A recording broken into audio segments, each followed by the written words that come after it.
I have escaped tutorial hell multiple times and it has always been using the same strategy. Like many others, I started by watching a lot of programming tutorials.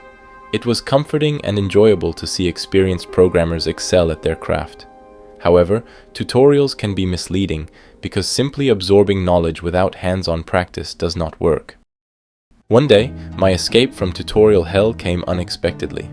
I became incredibly excited about cheating at Tetris Online. At that time, I only had some experience with C#. After a quick Google search, I discovered that I could use C# on Windows to identify Tetris pieces by reading pixel colors from the screen and control the Tetris game by sending key presses. The project was definitely way too hard for me at the time. But the excitement of seeing my bot beat other players motivated me to keep going. Eventually, I successfully brought the bot to life. Since then, I have built over 100 projects using a similar approach. I actively search for projects that genuinely excite me, and for each project I introduce a new technology.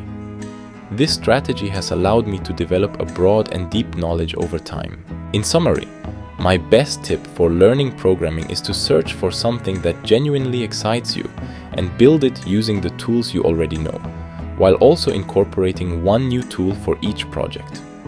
Now, it's time to close this tutorial.